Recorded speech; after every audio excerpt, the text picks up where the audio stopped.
ओम शांति। आज हम अनुभव सुनेंगे चंडीगढ़ से ब्रह्मा कुमार भ्राता आमिर चंद जी का। चंडीगढ़ से ब्रह्मा कुमार भ्राता आमिर चंद जी अपना अनुभव लिखते हैं कि सर्व प्रिय साकार ब्रह्मा बाबा से मेरी पहली मुलाकात पांडव भवन मधुबन में वर्ष 1959 के जून मास के पहले सप्ताह में हुई।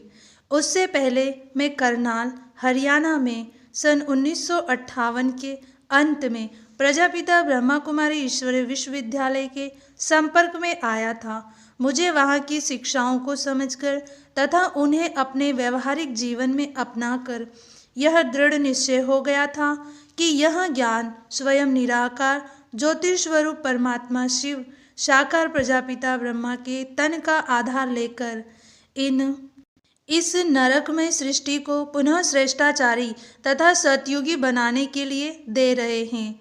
अतः इस धरा पर पुनः शीघ्र सतयुगी पावन सृष्टि का निर्माण होगा।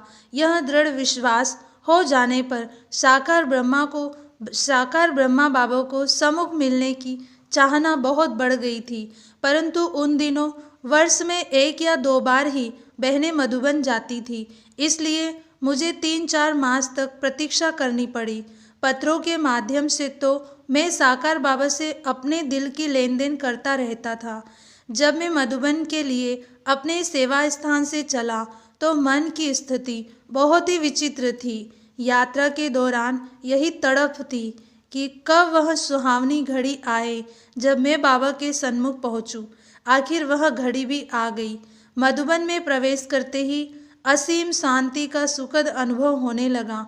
उन दिनों का मधुबन बहुत छोटा सा भवन था। स्नान आदि करके हम सभी प्यारे बाबा के कमरे की ओर बढ़े। कमरे में प्रवेश करते ही हमने देखा कि बाबा 2-3 भाई बहनों से मुलाकात कर रहे थे। स्नेह का सागर उमड़ रहा था। बहन भाइयों के नैनों में तो स्नेह की धारा बह रही थी। बाबा के नयन भी गीले दिखाई दिए। हम उनके पीछे बैठ गए। उनसे मिलने के बाद जब बाबा की दृष्टि हम बच्चों पर पड़ी तो मुझे लगा कि मेरे शरीर में एक बहुत शक्तिशाली करंट का प्रवाह बहने लगा है। शक्तिशाली अनुभूति कराने के बाद बाबा के नैनों से असीम स्नेह का आभास होने लगा। कानों में जैसे कोई बहुत धीरे से मधुरता से कह रहा हो, मीठे बच्चे आराम से पहुंच गए, आओ बच्चे, आओ बच्चे। ऐसा लगा जैसे कि अनेक जन्मों की प्रभु मिलन की प्यास तृप्त हो रही है। पल बीतते जा रहे थे, परंतु मेरे लिए स्वयं को रोकना कठिन होता जा रहा था।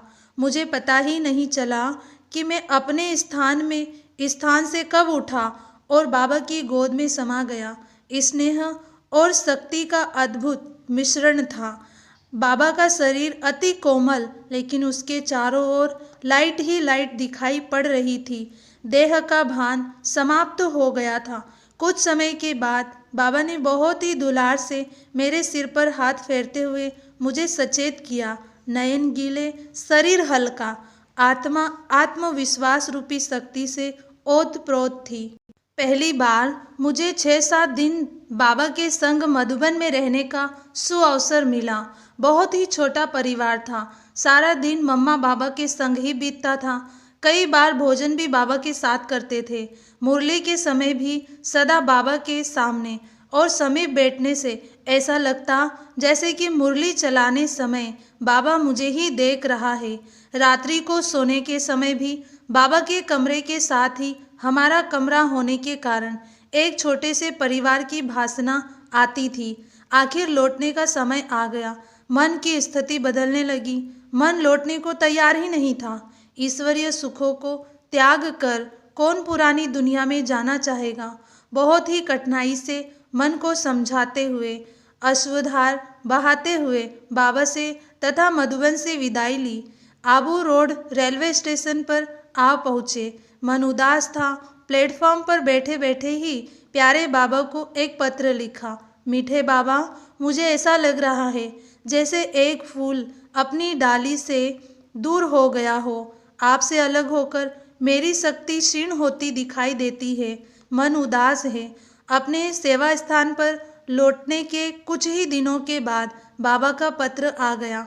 बहुत प्यार से बाबा ने लिखा, नूरे रत्न अमीरचंद बच्चे का पत्र पाया।